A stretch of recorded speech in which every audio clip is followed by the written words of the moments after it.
alarm can only mean one thing. It's beach time. So no matter if you're watching this in the car or on the couch, you're heading to the beach right now with UpStreet's Big Beach Bash.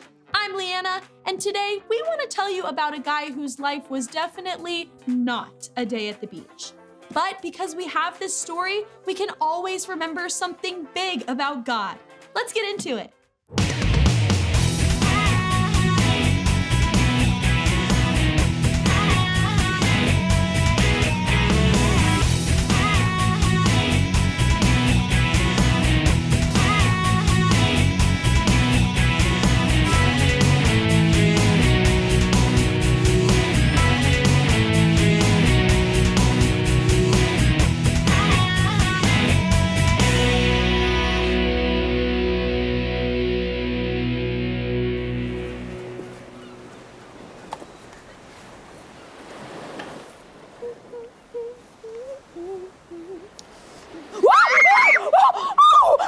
What are you doing back there? And why are you defending yourself with ketchup? I'm sorry. I'm really sorry. Oh goodness, I'm sorry. Oh, no, it's okay. I mean, that sort of thing just happens all the time. Are you alone? How did you find me? Was I breathing too hard? I was breathing too hard, wasn't I? I gotta work on that breathing. Whoa, slow down, honey. Is something going on? What's the matter? I'm being chased. Well, I don't know I'm being chased. I think I'm being chased. I'm probably being chased. Who am I kidding? Probably not. Those girls don't even care about me. What girls? And who's chasing you? Just some girls that I tried to be friends with, but clearly do not want to be friends with me. Well, maybe they're chasing you because they do want to be your friend. Maybe, but then I don't think they would have buried me in the sand up to my face. Oh, yeah, maybe not. Why don't you come sit right here and I'll get you something to drink. You want a Coke or a lemonade? Oh, a Coke would be nice. Great. Thanks. Sure thing. I'm Kelly, by the way. Oh, hi, I'm Hope. Hi, Hope. Nice to meet you. So, why don't you tell me about some of these friend problems you're having? So, yesterday, I was trying to make friends with these girls at the pool. I was just sitting there reading, and I overheard them talking about this new movie. Well, I had just seen it, so I wanted to let them know I thought it was really cool. I thought it would be okay just to start talking about it to them. And I'm guessing they didn't think so? Oh, no, they just told me to mind my own business and keep reading. Oh, how rude. I was, so stunned. I was just trying to be helpful. I didn't talk to them for the rest of the day, but they kept giving me dirty stares and stuff. Oh. I just felt so alone. Hope, I'm sorry. It sounds like you're having a really hard time. Hey, Kelly! Hey. Hey! Don't I know you from somewhere? Vinny, this is my new friend, Hope. Yeah. We've met somewhere before. Huh. I don't think so. Oh, I know where. Vinny, hey, you stop that. That's it. You were the girl that was getting buried in the sand earlier. How awesome was that? I was so jealous. You and your friends looked like you were having a blast. Maybe they were, but I was miserable. Oh, let me guess. You probably got sand in your bathing suit. Isn't that just the worst? Seems like it takes weeks to get out. Vinny, not now, okay? So tell us what happened today. So today, I'm at the beach, just lying on my towel and listening to some music, and one of the girls comes up to me and asks if I want to play with them. And what'd you say? I was kind of afraid. I mean, why would they want to play with me? But I still wanted to meet some new people, so I said okay. And I'm guessing that didn't go very well since I found you hiding in my tiki hut. Let's just say I got myself buried in the sand up to my neck. Oh. That's an understatement. You were buried so deep you couldn't even move your eyelids. Vinny, shush. No one was around to help me. I was buried there for 30 minutes or more until my parents came looking for me. Oh, but that must be so scary. Yeah. Look, I'm so sorry. I didn't know you didn't want to be there. When I was walking back to my room, I saw the girls and I thought they were chasing me. That's why I came here to hide. I'm still really sorry about the ketchup. Oh, there's ketchup somewhere around here? It's okay. I mean, it sounds like you're having a much harder day than me. I was just trying to be helpful. I wanted some new friends.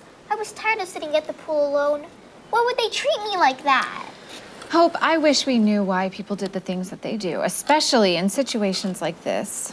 I'll be here for 4 more days. This will be the worst vacation ever if I see them again. What did I ever do to them? No, I bet you didn't do a thing. I mean, sometimes bad things just happen and we don't know why. You know, you're doing the right thing and then all of a sudden you're the one being treated unfairly, like the whole world is turned on you. But during those hard times, you just have to trust that you're not alone, you know? I believe that God is always with me, and I trust that he's with you too. That's what my parents said, but that seems pretty hard. No, it can be hard, yeah. But sometimes the right thing isn't always the easy thing. You know what helps me do the right thing? What's that? Hot fudge sundaes. Wait, what? Hey, you're exactly right. Hot fudge sundaes, just dripping with syrup and sprinkles. Top with a cherry or 2? Or 3. Bam. I don't know why, but those sundaes always make me feel better when I've had a problem. That works every time? Every time. Yep, every time for me too. I should try it. You should. Yes, and me too, just to make sure they still work. Vinny, I wouldn't imagine putting food in front of you and not letting you eat it. All right, everyone follow me to the back and let's see how high we can get those sundaes. Oh, mine shall be the highest. Hey guys, man, poor Hope. Have you ever had a day like that when someone was mean to you and you didn't understand why? There's a guy we can read about in the Bible who probably felt a lot like Hope.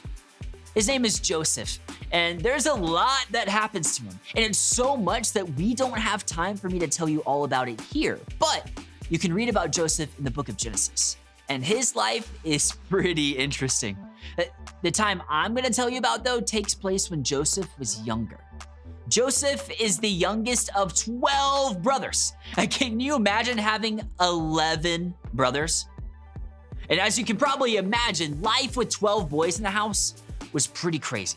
I'm sure these brothers had their fair share of arguments and disagreements, and that happens to anyone with brothers and sisters, right? But this was especially true among this crew of brothers because out of all his sons, Jacob, their father, liked Joseph the best. And it might be hard for us to believe that a dad would actually do that, but Jacob did. And Jacob wasn't quiet about it either. Jacob made Joseph a beautiful coat. None of the other brothers had a coat like this. And as far as we know, Joseph did nothing to deserve a special coat. And I'm sure the brothers felt like it was all a little bit unfair. Why should Jacob only give Joseph a beautiful coat? Well, as you can imagine, these brothers weren't happy at all about this attention Joseph was getting, and they became super jealous of their brother. The Bible tells us that they couldn't even say a kind word to Joseph after that. Now, on a couple of occasions, Joseph had these really vivid dreams. And when he woke up, he thought it was a great idea to tell his super jealous brothers all about them, which wasn't the smartest idea because all of the dreams ended with Joseph's brothers bowing down to him.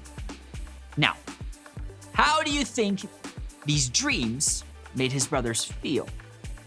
Probably like we'd all feel, super mad.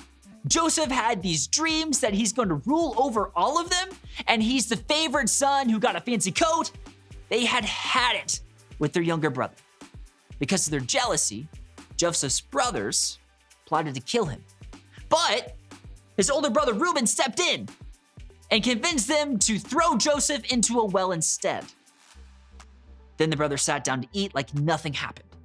And as they were eating, they saw some traders pass by and decided to sell Joseph so they would never have to see him again. Can you believe that? They actually sold their brother into slavery. Talk about some jealous brothers. So a lot of hard stuff happened to Joseph, didn't it? In fact, when you read more about Joseph's life in the Bible, you read that hard stuff continued to happen to him. And I bet there were times when Joseph felt so alone in the middle of all the hard things. But when you keep reading about Joseph's life, you read this. The Lord was with Joseph. In every hard thing that happened, God was with Joseph. Even though he might have felt alone, he wasn't alone, ever. The God of the universe, who seemed so big, was actually right there with Joseph in the middle of the hard stuff. Have you ever felt alone in the middle of something hard? When something is going on in your life that you don't understand, that you don't like, or that just doesn't make sense? It's easy to feel alone. But we're never alone. And just like he was with Joseph, God is with us. That's his promise to us. For the Lord your God goes with you. He will never leave you nor forsake you. Deuteronomy 31:6. Now we're all gonna have some hard things happen to us. Maybe our dog runs away, or we have to move and it feels unfair, or a friend doesn't play with us anymore and we don't know why, or a grandparent is sick. In the hard things, when we feel alone, here's the truth. God is with you, even when things are hard. And sometimes that seems hard to see and believe, but we have to remember that it's true. It's God's promise to us. He wants to help us when things are hard. He wants us to talk to him about it, to tell him what we're feeling. We can ask for strength. We can ask God for wisdom. We can ask God to help us through it and take care of us through it. God is always with us. And just like he was with Joseph, God is with you even when things are hard. Isn't that such an awesome promise? So let's pray and ask God to remind us of that this week. God, we all need to be reminded that when things are hard, don't make sense, or we can't understand what's happening, you are always right there. When we start to become worried or scared about how things will work out, remind us that you are always with us and we can always talk to you. We love you. Amen.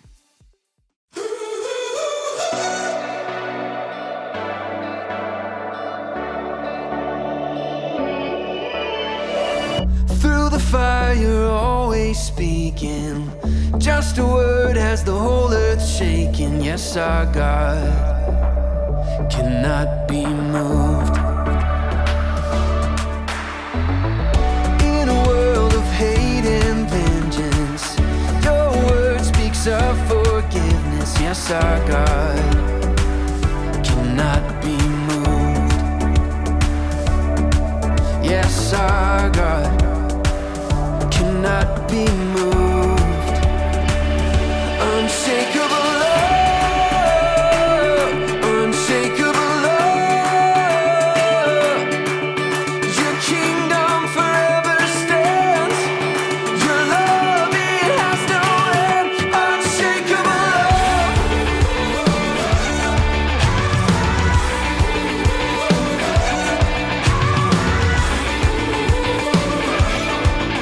Your love, it has no end. You're the hope of our salvation. One breath and the dead awaken. Yes, our God cannot be moved. Full life is what you offer. It's not found in any other. Yes, our God cannot be moved. No. Unshakable love, unshakable love. Your kingdom forever stands. Your love, it has no end. Unshakable love.